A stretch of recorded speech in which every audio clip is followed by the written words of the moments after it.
This is Toronto, the city where you have to be rich to survive. This is not my Canada, where we're not taking care of our people. How much do you think a room is downtown? $2,500 probably. Yeah, I get 900 from the government. What am I gonna do with the rest? As rent prices chase new all-time highs, with the average one-bedroom apartment priced at $2,700 per month, Ontario sees its highest homeless population to date, sitting at an estimated 81,000 homeless people, causing the city to turn to more drugs. What else you got cooking here? Is that a meth pipe? Yeah, I'm hydrolyzing meth. Chaos. You think the Prime Minister of Israel is worse than Hitler? Yeah! Why? Worse than Hitler. Get out! Now! And violence. What you doing? Just put out the joint! What you doing? Put out the joint! Exactly 1 year ago, you might have already seen me come to this city and talk to the homeless directly. More recently, the city's seen the addition of tiny homes like this one being rolled out to the homeless people from a non-profit organization. And at the time of recording this video, they're fighting a legal battle against the government to put a stop to their production. And before I speak with the founder of Tiny Homes to find out why, I first met up with Colleen and Mark from Happily Homeless Toronto to get a look into their homeless journey as they raised their 9-month-old baby in an RV. The dog has done an oopsie on the floor. Multiple. And they blamed him. They blamed you. Poor little fella. They have cameras 360 degrees surrounding their van. As you can imagine, it might be a potential liability to store all of your belongings in one vehicle. By the book, and by definition, are you guys technically homeless, per se? Technically, according to the government, yes, we are. I actually have to use my dad's address to have a health card. So I do use his address for things that I need delivered, or we use Mark's parents' address for deliveries that we can't get at an Amazon box. And then we have like Amazon or mail delivered to those two places. Take me back to the beginning, when you guys first bought this RV and decided that you weren't going to be renting anymore. What was going through you guys' heads? Why was this the choice in question? We had a couple months to get out. We got notice in June that we had to move by August, and it was just go. We wanted to do something like this before, and then it was just let's figure it out. I'd never even camped like this before, ever in my life, but it was something I watched on YouTube and watched all these people. I thought, you know what, let's give it a shot. And as a result, comparing their monthly expenses now to their previous rent and utility costs, they're able to save about $1,000 a month living here. About $1,200 a month to stay afloat. Obviously, not including food and all that stuff. This down here is a like a heater that they had added. Or you can even see it from this side if you want. That little box down there, you can see it. That has been a lifesaver, and they're like $125 to $150 for one of those. They use them in big rigs. It's a bunk heater. Amazing and so cheap. Like literally, I can run it 24 hours a day. I never turn it off. It's like $5-6 a day. I was gonna say it's warm in here actually. Like you've got a good little insulated place in here. But give some context for somebody that maybe doesn't even live in Canada. How cold can it really get here? Cold. Oh, minus 46 with the wind chill one winter. That's what we've encountered. That was the coldest we've encountered. I'm gonna check the temperature here just to see how cold it actually is here in Toronto. So it's -1 degree. It feels like -7 degrees right now. Yeah, it's cold here. I want to point out that the wheels are propped up on plastic blocks, I guess to keep the balance of the machine stationary and level so that their appliances work perfectly. But they've got quite a large machine here. I mean, this is not small. Driving this thing is definitely a little bit of a challenge. 24-hour surveillance. It's always good to see. They'll just set up camp right here in front of a bus stop. People are coming and going every 15 minutes. Generator here. This is how they're powering their appliances. That is a Starlink. Not actually sure, but I think they have Wi-Fi here. There's honestly weeks where you just want to scream, I can't do this anymore. I've been screaming my face off for a couple of weeks. Like there's been times where it almost broke us up. That said, what kind of issues come with living in an RV that you wouldn't otherwise have living in an apartment? Constant hunting for water. Oh. It's constant. If you want to have regular showers, and we like showering every day. We really try hard to manage our water so that we can not waste it and have showers every day. My work luckily gives me water now, but before, it's a fight for water. You got to go wherever you literally can get it. How long does a tank of water last? 68 gallons. Before the baby, it would last us 4 days. Now we're lucky if we get 2. This is a choice, yes, because we didn't want to, in the moment, spend the $4,000 to $5,000 to pay for first and month's last rent when we were paying $1,000 in rent with hydro plus 2 spots. That was tripled almost by the time we were done. The same apartment now is almost $3,000.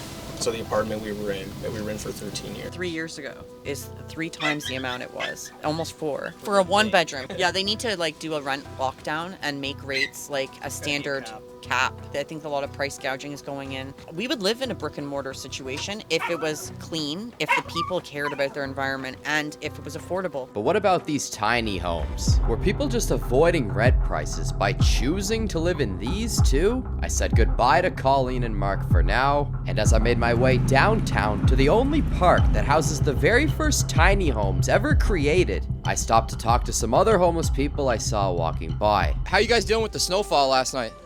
It sucks. Yeah. Did you go anywhere to stay out of the cold? Yeah. Where'd you go? It's a secret. Secret? Yeah. Oh, you got a spot? Yeah. How about you guys? I ride a street car, college one. Streetcar. A streetcar, right. So how long have you been out here? 5 years. 5? Yeah. How have you been dealing with that? Are the winters cold? Oh, this year is really freezing cold. My finger is frozen. People run the risk of like losing their limbs and stuff, right? If you don't bundle up. Many Wiener's frozen. Also, like, What's the support from the community like? You get donations of layers of clothes or? It's just timing issue because when they are open, I'm getting high, and when I'm not getting high, they're not open. I'll give you one perfect example. To get your Suboxone, it's open from like 7 in the morning till 11 or 2. If it's before 10 or 11, you can't get it. And if it's after 10 or 11 at night, you can't get it. It's the stupidest thing in the friggin' world, pardon my language. There's 24-hour businesses that are open like A&W, but the government doesn't care about us enough. It sounds like they need to flip the hours on its head and be open during the night. It should be open to 24-hour. It should be open 5 hours a day. And if the A&W can do it, then I'm sure the government can do it. They don't care. What about getting out of the cold? Like, do they do enough in that sense? No, they don't. You can call 211 every day. Oh, I'm sorry, there's nothing in Toronto. That's how bad it is. they don't care about your life. They care about benefit when you're out. What benefits do they get from a dead body? Take it, everything. Your organs? Drug, Well, yeah, your money. organs too. I've tried it all, but nothing can prepare you for pure fentanyl. I've been doing drugs my whole life. 3 grains of that shit takes down an elephant. You're not joking. It's synthetic opiate. It's like some of the strongest to walk the planet. But I've been doing drugs my whole life. I didn't believe anything could be that strong. Next thing you need to visit is a St. James Church. There is a small, tiny cabin. Yep. I don't know renting or giving, but some organization make it them happen. It's called Tiny Homes. Yeah, I seen the 5 of them in the there. Yeah. But I love that idea. Yeah. Would you be open to living in one of those? In the meantime? If I can afford. We'll try to hook you up. What's your name? In the street, people call me Dragon. Dragon? Yeah, because Okay. my name in the South Korea is Young. Right behind me, I couldn't help but notice this really large, what looks to be like a old campus is now vacant and being used for literally nothing. We're in the dead of winter out here and almost every single one of these windows are cracked open. This building could be used for something else, but looks like they have no plans for it yet. I'm actually not sure what they're turning this into. How do you survive the cold winters out here? I'm used to it, man. Where do you stay? In the shelter sometimes in one of these places, you know what I mean, here and there. On the shelter, safe, clean? Oh, look at this. They steal your change, they steal everything you have, man. Your jeans are ripping. Oh, but I got another pair over there. What's the support from the community like out here? You get lots of layers of clothing so you don't freeze. But you get food, you get layers of clothes, it all depends, you know what I mean? People are good, but then people rob you too, right? How often does that happen? A lot of times. I got robbed one time over here. I was over here. Guy come running from behind, grabbed my hat. That time I used to leave my change in my hat, right? Do you rob people back? Nobody. Why would you not steal from somebody else? You just have strong morals? But I'm not innocent. I used to steal. So you know what? I don't want to steal no more. It's not worth it. You're better off because you get it back. Karma, right? For every poor person here, there's an equal and opposite scenario to be said. In one of the largest economies in the country, one person's financial stress is another's free time. While some struggle to make it through the day, others take to the streets for a cause. I pulled up to a Free Palestine versus pro-Israel rally to get a look at just another thing the cops need to patrol out here. The Holocaust was in Germany. All Palestine has to pay for that. a lot of police cars.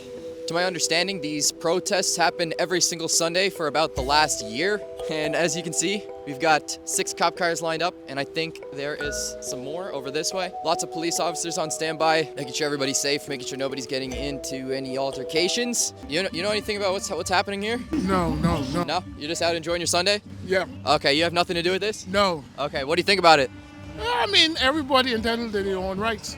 Right. Yeah. Your right to protest. Yeah, man. You have the right to do anything you want to do. If there was no imminent danger, why is there so many police officers around? Well, I guess the safety of other people who are not involved, to make sure that everybody go right. Make sure that people don't get into any altercations? Right. Right. Inevitably, that could happen, right? Yeah, anything is possible. People get pretty worked up about foreign conflicts. Yeah, they do. But, you know, everybody's entitled to their own opinion. You're right. Any words for anybody out there watching? Man, just stay safe and just love the Lord. Why do you guys have so many like police on standby if there's no actual threats? Keeping the peace? Are they responsible to keep the peace without the police? We're here to keep the peace. That's it. That's all I gotta say. Seems to be a lot of police officers just to keep some Numbers peace. fluctuate here every week, so we have to plan. There's a serious rivalry going on? You have no opinion on it?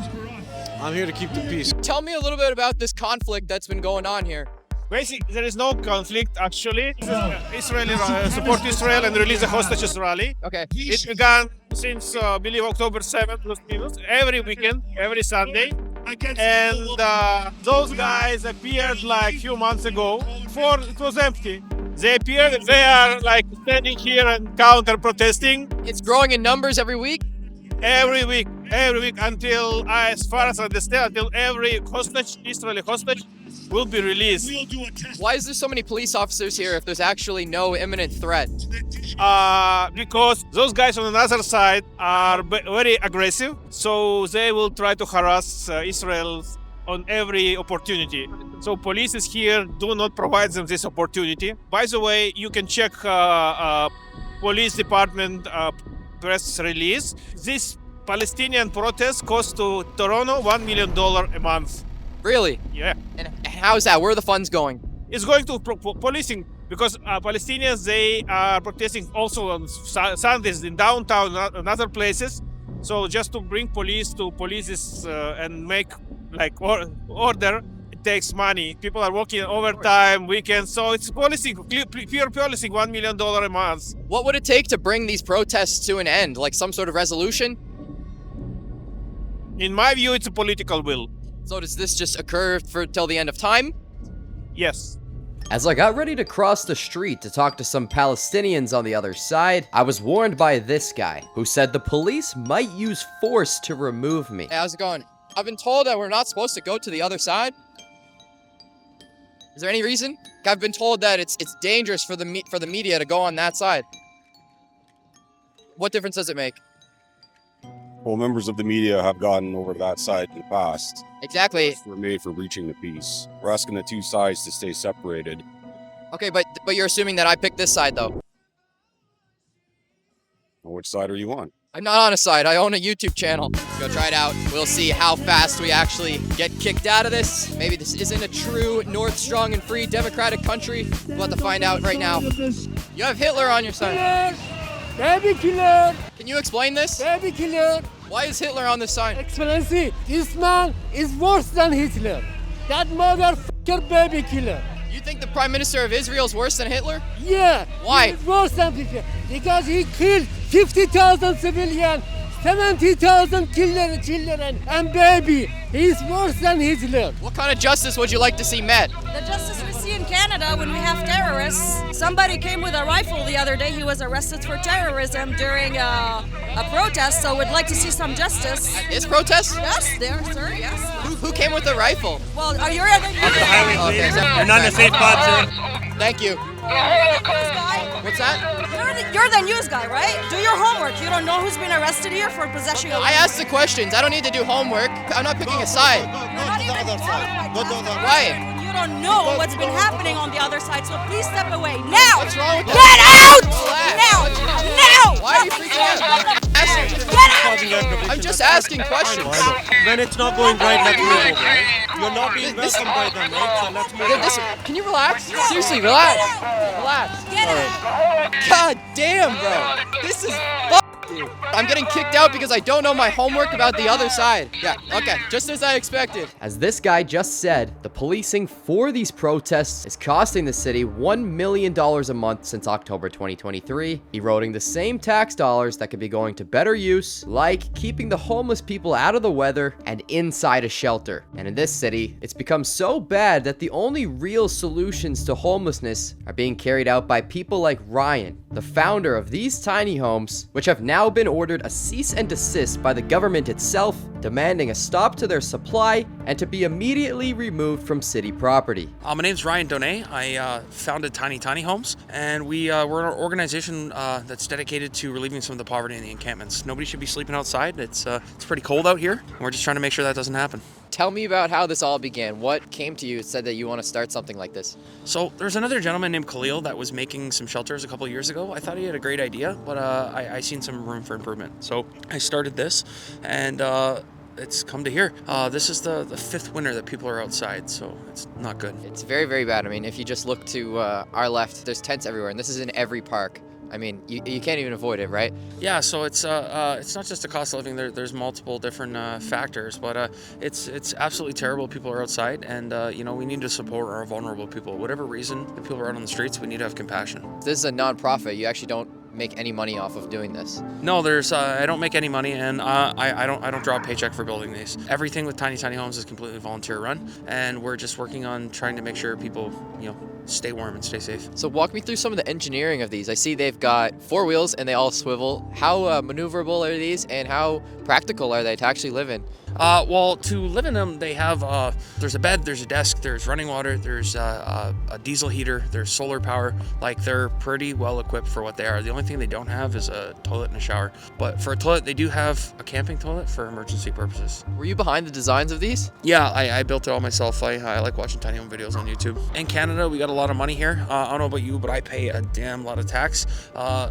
This is not my Canada, where we're not taking care of our people. We're world renowned for being, a hospitable country and taking care of people, and this is not my Canada right now. I'd say the lack of care when it comes to spending with the government. They're spending crazy amounts of money with no thought into it. You got to run your country like a business, because it is a business, and they're just running it like a free-for-all. So how much money does it actually cost start to finish to build one of these things? That's a question everybody wants to know. Everybody's been asking price for a long time. Lately, I've been quoting a little bit of price. All I can say is it's $10,000 in material. There's obviously labor that goes into that. There's overhead for rent, shop, tools, expenses. It's about $10,000 in materials, though. This is run purely off donations and volunteer work? Purely off donations and volunteer work. That's incredible. We're hoping to get into government grants. When we do, then there's going to be a lot more funding opening up. Well, there should be. This is what you would think your tax dollars are actually going into, is resourceful, helpful things. Well, the craziest part about this right now is it's not even tax dollars going into this, and the government still wants to stop it. Why do they want to stop it?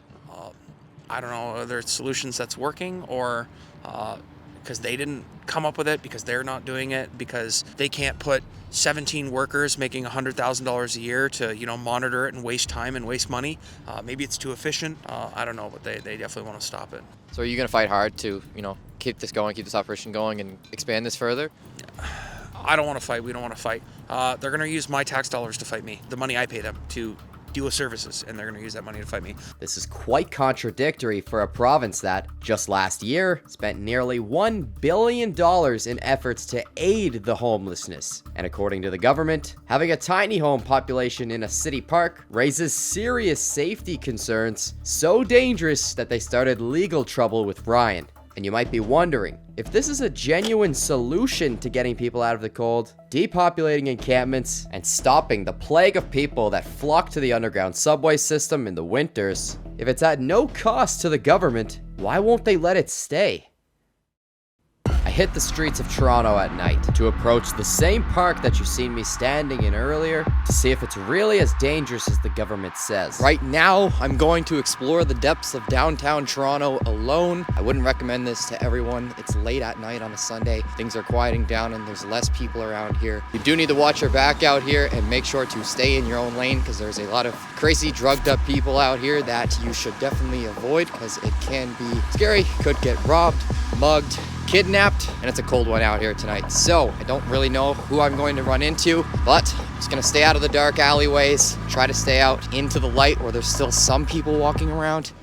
I'm filming a YouTube video. Oh, yeah? What's up? What's this? I don't know, just checking it out myself. Okay, is this like scraps? Somebody scraps? Yeah. Hey, what's that? I don't know, it's a light. Oh shit. You find that? Yeah, a Google kind of thing. It says G on it, it's Google. Oh, it looks like a Mario coin. A what? A Mario coin. What is a Mario coin? Do people steal from each other out here? Yeah, a lot, yeah. Yeah. It's like survival of the fittest? Yeah, I guess so. Yeah. Survival of the best, I guess. How you dealing with the cold out here these last few weeks? Just like I'm trying to move around a lot and not go stop. Just like just stop by and squeeze into places like this and check out all the nice things you can find. Yeah, see if you can find anything that's like value to you. Yeah, exactly. I found a samurai sword once. Really? A nice samurai sword. Okay. But I told my friend to go sell it for me, but they ripped me off on that. There's a homeless man digging through a pile of garbage that was scrapped out by this business here. It's actually behind a Tim Hortons. I just bumped into Dragon again on the street here. His name is Mansur. Okay, he's telling me about his father. Tell me. Mansur is the ultimate leader of Sikhism. If you don't know Mansur, they don't know what they're looking for. I got the new hat. Nice, you got the Chipotle hat. Dragon, what's your ethnicity? Where are you from? Identically, I am citizenship of South Korean, but I am half Chinese, half Mongol. Do you speak any languages? I speak about 10 to 15 languages. So this is first. Ah. You can see my nipple. Oh! This is a delicious. This soft, juicy, everything. It's got lots of nutrients and stuff. Yeah. This is like a jello, like a, delicious. You get lots of nutrition. That's good. It's good for you. What else you got cooking here? Is that a meth pipe? Yeah. What do you got a meth pipe for? You smoking meth? No, I'm hydrolyzing meth.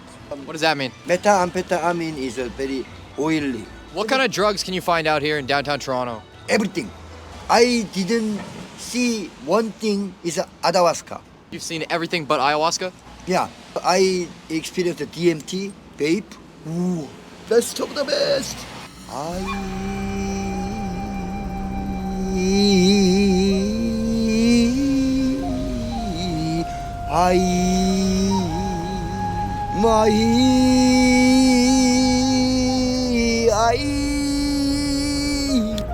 That's good. I like that. Dragon, before I go, tell me your favorite life quote.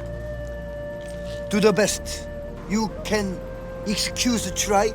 No, do the f***ing best. Thank you, man. Stay warm out here, okay? Yeah, I know. All right, I bye-bye. love you. Some tents here in the park. The snow really dumped onto everything here. These people are out here living below zero in the cold. Got some boots there. You putting your boots on? Yeah. Cool. What's your name? Who are you, sorry? I'm Gavin. I'm a YouTuber. Okay. How's your night going? Good. We're just throwing out garbage. Throwing out some garbage? Yep. Pretty exciting stuff for you too. Yeah, nah. You from out here in Toronto? Yeah. You grew up here? Not really, no. Oh, okay, you don't actually live here. No. Are you like social worker? What, yeah. You're just helping out? Yeah, exactly. Sweet. So I've actually mistaken one of the homeless people for a social worker or a volunteer. So these are the tiny homes set up here in the park. Somebody left the door open in one of their homes there, letting some heat out, that's for sure. They've got the branding on the side, tinyhomes.ca. I think they're pretty cool stuff. I see somebody right here. I'm knock on the door and see if they can get a little tour inside. Do you occupy this number 5? I do, yeah. I'm the first one to ever have one. No way. Yeah. How do you like it? I love it. I mean, I put on like 25, 30 pounds since I've done this thing because I'm just sleeping every night, you know what I mean? But you're warm though. I'm warm, exactly, yeah, that's the big thing. And not only that, he's also, he fills up my diesel for me. Really? Yeah. What's the support from the community been like?